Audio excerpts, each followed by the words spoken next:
Je n'ai jamais demandé à porter le poids du monde sur mes épaules. Je n'ai jamais demandé à être l'élu, le héros de la prophétie. Mais le destin, semblait-il, avait d'autres projets. Il fut choisi, projeté dans un monde de magie et de mythes, d'êtres ancestraux et de défis impossibles. Son voyage ne faisait que commencer. Il était sur le point de faire face à sa plus grande épreuve. Au cœur de Séoul, une ville vibrante d'énergie cachée, je m'entraînais. Chaque jour, je repoussais mes limites, perfectionnant mes compétences, me préparant à l'inévitable confrontation. Je savais ce qui allait arriver. Une obscurité se répandait, une force maléfique menaçant de consumer tout ce qu'il chérissait. La prophétie résonnait dans son esprit, un rappel constant du fardeau qu'il portait. Elle parlait d'un héros, inébranlable, destiné à s'élever contre les ténèbres grandissantes. J'étais ce héros, que cela me plaise ou non. Le chapitre 8 explose dans le chaos. L'ennemi, une entité monstrueuse formée d'ombres et de peur, s'abattit sur la ville. Les bâtiments s'effondraient, l'air crépitait d'énergie noire, et la panique s'emparait du cœur des gens. L'heure de vérité était arrivée. Armé de mes nouveaux pouvoirs et du soutien indéfectible de mes compagnons, je me suis lancé dans la mêlée. La bataille fut féroce. Un tourbillon de lames qui s'entrechoquaient, de lumières aveuglantes et de rugissements assourdissants. Chaque coup de Suho était imprégné de sa volonté, de sa détermination à protéger sa ville, ses amis, son monde. Je me battais avec la fureur d'un tigre aux abois, chaque blocage, chaque contre-attaque me poussant plus près de mes limites. Mais l'ennemi était implacable, sa puissance apparemment infinie. Au moment où tout espoir semblait perdu, où l'épuisement menaçait de le consumer, quelque chose en Suho se brisa. Des souvenirs, des fragments d'une vie passée défilèrent devant ses yeux. Il se vit, non pas comme l'étudiant ordinaire qu'il était autrefois, mais comme quelque chose de plus. Un guerrier, un protecteur, inébranlable. Les souvenirs étaient douloureux, emplis de pertes et de sacrifices, mais ils étaient aussi une source de pouvoir incroyable. Ils ont déferlé dans mes veines, me remplissant d'une force que je ne savais pas posséder. Le monde autour de lui sembla ralentir. L'entité monstrueuse, qui le dominait quelques instants auparavant, apparaissait maintenant comme une bête pataude, ses mouvements prévisibles, ses attaques évitables. Je comprenais maintenant. C'était mon destin, la raison de mes pouvoirs, la raison de la prophétie. J'étais inébranlable, le bouclier contre les ténèbres, le protecteur des innocents.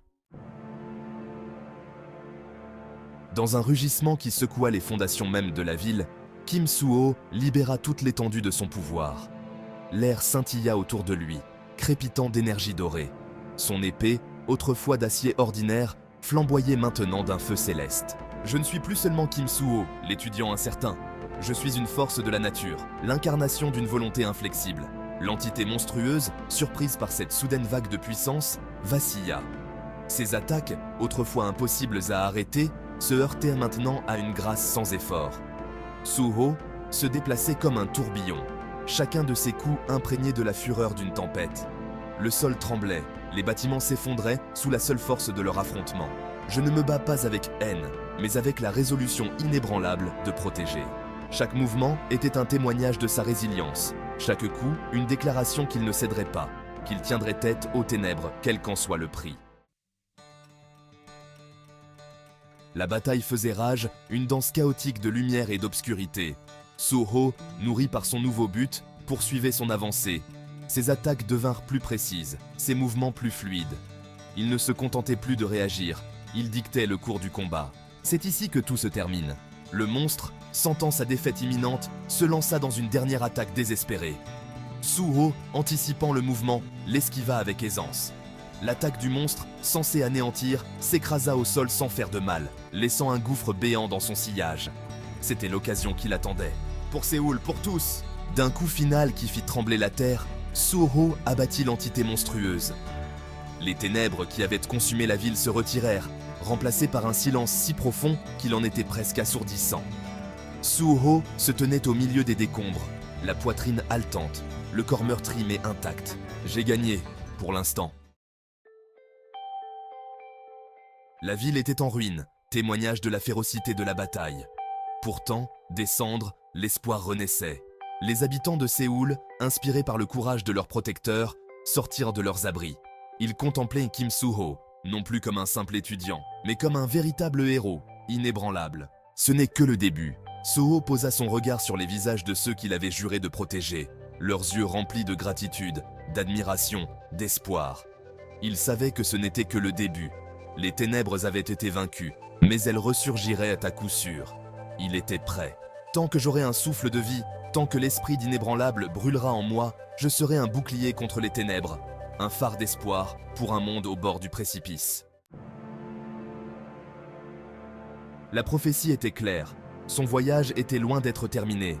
La bataille de Séoul n'était que la première étape d'un conflit bien plus vaste. Quelque part, dans l'ombre, le véritable ennemi se cachait, rassemblant ses forces. Je dois l'affronter.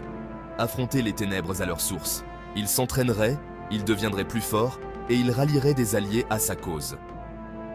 Il n'était plus un simple étudiant, plus seulement Kim Suho.